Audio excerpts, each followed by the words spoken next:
নমস্কাৰ বন্ধুসকল, স্বাগতম জনাইছোঁ জবছ ফৰ আছামৰ এটা গুৰুত্বপূৰ্ণ ভিডিঅ'লৈ। বন্ধুসকল, আমি আজি এই ভিডিঅ'ত আলোচনা কৰিম স্বাস্থ্য বিভাগৰ পৰা বহুকেইটা পদ মুকলি হৈছে।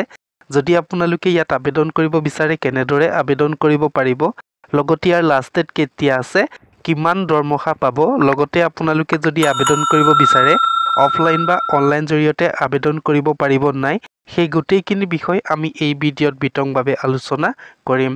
বন্ধুসকল, যদি আপোনালোকে মোৰ চেনেলটোলৈ নতুনকৈ ভিজিট কৰিছে বা যদি আপোনালোকে অসমৰ চৰকাৰী চাকৰিৰ জাননী যদি পাব বিচাৰে, তেতিয়াহ'লে মোৰ এই চেনেলটো প্লিজ ছাবস্ক্ৰাইব কৰি দিয়ক, লগত থকা বেল আইকনটো দবাই দিয়ক। বন্ধুসকল, আজিৰ ভিডিঅ'টো হৈছে এনেধৰণৰ। ইয়াৰে আপোনালোকৰ ধুবুৰী মেডিকেল কলেজৰ পৰা সেই ভেকেঞ্চিখিনি মুকলি হৈছে। ইয়াত যদি আপোনালোকে ভেকেঞ্চিখিনি যদি চাব বিচাৰে, ইয়াৰে আপোনালোকৰ 1 নম্বৰ হৈছে লেবৰেটৰী টেকনিচিয়ান। ইয়াত আপোনালোকৰ প্ৰতি মাহৰ দৰমহা যদি চাব যায় 30,000 টকাৰ পৰ্যন্তলৈকে আপোনালোকৰ ইয়াত প্ৰতি মাহৰ দৰমহা হ'ব।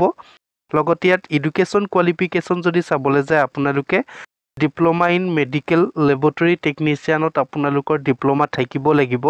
লগতে আপোনালোকৰ এক্সপিৰিয়েঞ্চ থাকিব লাগিব। ইয়াত যদি আপোনালোকে ইণ্টাৰভিউত বহিব বিচাৰে, ইয়াৰে আপোনালোকৰ ডাইৰেক্ট ৱাল্ক ইণ্টাৰভিউ হ'ব। ইয়াত আপোনালোকৰ কোনো ধৰণৰ ৰিটেন অনুষ্ঠিত নহয়, ইয়াত আপোনালোকৰ ডাইৰেক্ট ৱাল্ক ইণ্টাৰভিউ অনুষ্ঠিত হ'ব। 27 নৱেম্বৰ 2024 তাৰিখৰ দিনা আপোনালোকৰ ৱাল্ক ইণ্টাৰভিউ অনুষ্ঠিত কৰা হ'ব। লগতে বন্ধুসকল, ইয়াৰে 2 নম্বৰ পোষ্টখিনি যদি চাব বিচাৰে, ইয়াৰে 2 নম্বৰ পোষ্ট হৈছে ডাটা এণ্ট্ৰি অপাৰেটৰ। ইয়াত আপোনালোকৰ প্ৰতি মাহৰ দৰমহা যদি চাবলৈ যায় 20,000 টকাৰ পৰ্যন্তলৈকে আপোনালোকৰ ইয়াত প্ৰতি মাহৰ দৰমহা হ'ব। লগতে ইয়াত এডুকেশ্যন কোৱালিফিকেশ্যন যদি চাবলৈ যায়, আপোনালোকে বেচেলাৰ অফ ডিগ্ৰী আপোনালোকে কমপ্লিট কৰিব লাগিব। যিকোনো ষ্ট্ৰীমৰ পৰা, যেনে আৰ্টছ, ছায়েন্স, কমাৰ্চ বা আপোনালোকৰ যিকোনো ষ্ট্ৰীমৰ পৰা আপোনালোকে গ্ৰেজুৱেশ্যন কমপ্লিট কৰা থাকিব লাগিব। লগতে আপোনালোকৰ মিনিমাম 6 মান্থছৰ কম্পিউটাৰ ডিপ্ল'মা থাকিব লাগিব। লগতে যদি আপোনালোকে 1 year ডিপ্ল'মা যদি থাকে, তেতিয়াও আপোনালোকে এটা আবেদন জনাব পাৰিব।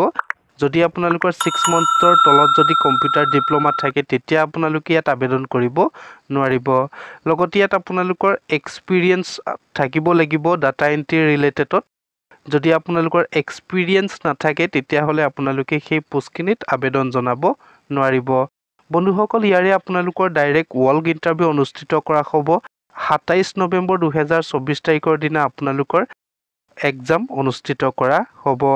লগতে বন্ধুসকল, যদি আপোনালোকে ৱাল্ক ইণ্টাৰভিউত যদি বহিব বিচাৰে, তেতিয়াহ'লে আপোনালোকে ইয়াত ডকুমেণ্টখিনি লৈ যাব লাগিব অৰিজিনেল।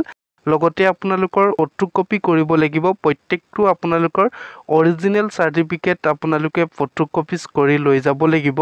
লগতে আপোনালোকে CV ক্ৰিয়েট কৰি লৈ যাব লাগিব। CVৰ লগতে আপোনালোকৰ পাছপোৰ্ট চাইজৰ ফটোগ্ৰাফ আপোনালোকে নিব লাগিব। যদি আপোনালোকে ফটোকপি নিদিয়ে, তেতিয়াও আপোনালোকে ইয়াত গ্ৰহণযোগ্য নহ'ব। বন্ধুসকল, যদি আপোনালোকে ইয়াত আবেদন কৰিব বিচাৰে, ইয়াৰে আপোনালোকৰ ডাইৰেক্টলি মেনশ্যন কৰা আছে। যদি আপোনালোকৰ কম্পিউটাৰ নলেজ থাকে, তেতিয়া আপোনালোকৰ ইয়াত প্ৰিফাৰেঞ্চ দিয়া হ'ব। যদি আপোনালোকে কম্পিউটাৰ জানে বা যদি আপোনালোকৰ কম্পিউটাৰ ডিপ্ল'মা থাকে, তেতিয়াহ'লে আপোনালোকৰ কম্পিউটাৰ ডিপ্ল'মাখন লৈ যাব লাগিব। বন্ধুসকল, ইয়াত যদি আপোনালোকে আবেদন কৰিব বিচাৰে, ইয়াৰে আপোনালোকৰ চাকৰি হ'ব।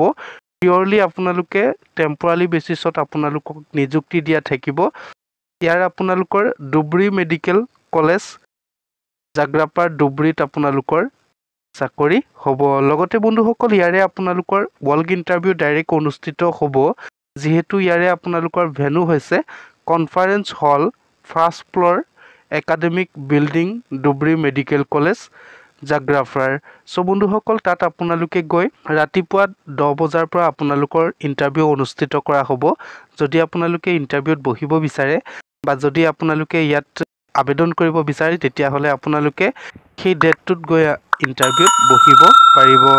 বন্ধুসকল, যদি আপোনালোকে ইয়াত টোটেল কিমান ভেকেঞ্চি আছে বা লেবৰেটৰী টেকনিচিয়ান বা ডাটা এণ্ট্ৰি অপাৰেটৰত কিমান আপোনালোকৰ ভেকেঞ্চি আছে যদি চাব বিচাৰে, তাৰ কাৰণে আপোনালোকে মোৰ হোৱাটছআপ গ্ৰুপ আছে। হোৱাটছআপ গ্ৰুপত আপোনালোকে জইন কৰি সম্পূৰ্ণকৈ ডিটেইলখিনি চাব পাৰিব। বন্ধুসকল, আজিৰ ভিডিঅ'টি ইমানখিনিয়ে মই আপোনালোকক ইনফৰমেশ্যনখিনি দিলোঁ। যদি ভিডিঅ'টো চাই ভাল লাগিলে প্লিজ লাইক কৰি দিয়ক, শ্বেয়াৰ কৰি দিয়ক। লগতে বন্ধুসকল, কমেণ্ট কৰি জনাব ইনফৰমেশ্যনটো পাই কেনেকুৱা পালে। ধন্যবাদ।